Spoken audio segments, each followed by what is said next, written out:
If most of us were asked if we knew any passage from the book of Leviticus, the latter part of chapter 19, verse 18, is about the only thing most of us would know. Love your neighbor as yourself. In a book of seemingly obscure laws, this portion of a passage speaks to us more clearly than just about anything else. While most of us tend to ignore this book, writing it off as incomprehensible, I know my students do sometimes,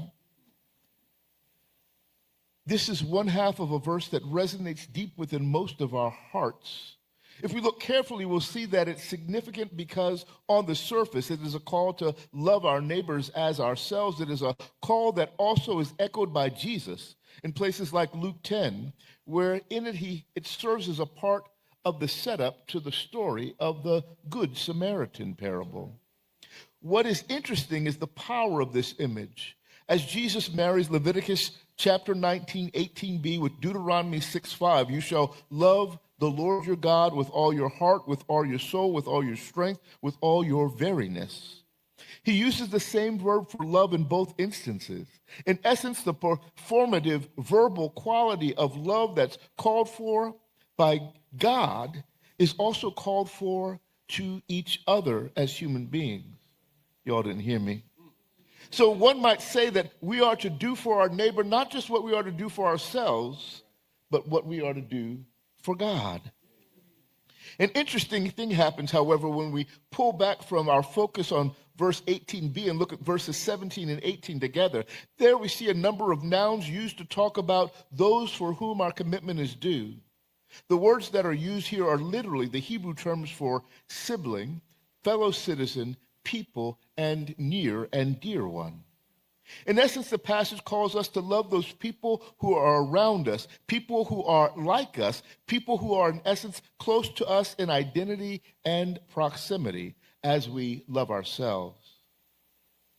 A law like this was significant sociologically for the early ancient Israelite society. The passage grounded the relationship of citizens in small Iron Age villages and towns. It was a presentation of a moral mandate for mutual support. It was the glue that would hold the fabric of society together, linking each and every member of the community, letting them know that they needed each other, that the needs of each and every one that are around them should be cared for. We might say that this passage makes the needs of those we are likely to encounter each day sacred. When it was sealed with the imprimatur at the end, Ani Yahweh, I am the Lord, it reminds us of how sacred this is.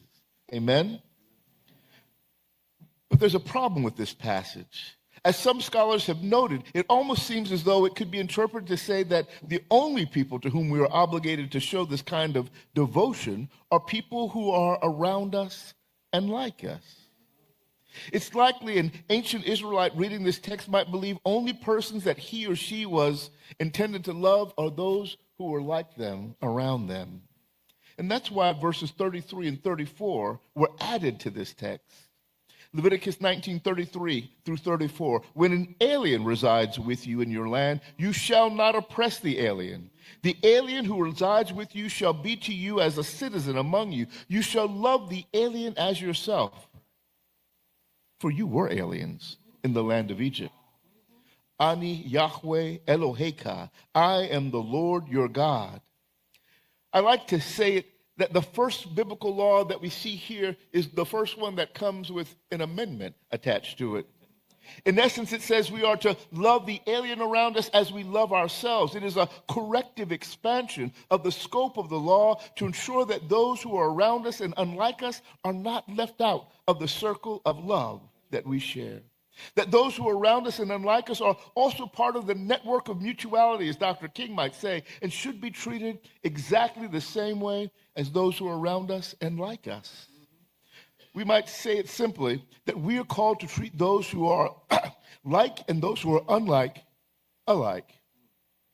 Everyone's needs, even the needs of those who differ from us, are considered holy. The importance of this law was solidified with a reminder that, guess what? You all were aliens. And then God's full imprimatur. I am Yahweh, your God.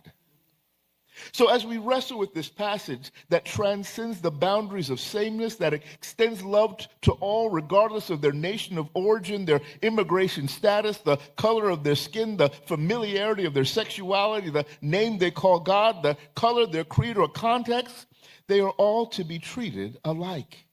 They are all to be shown the same kind of love we show for ourselves. They are all to be shown the same kind of love that we would show to God.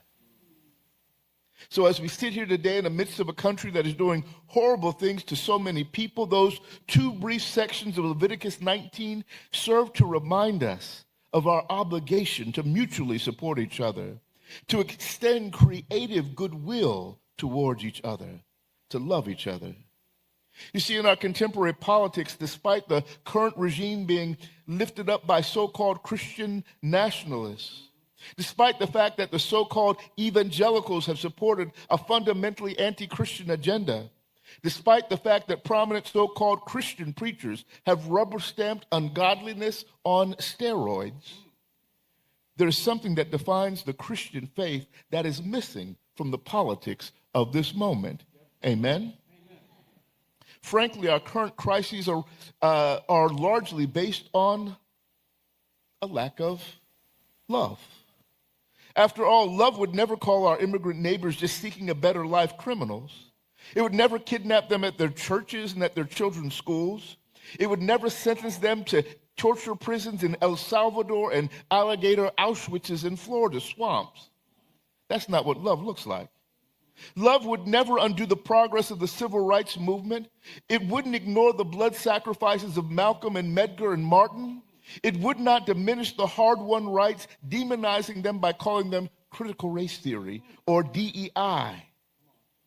That's not what love looks like.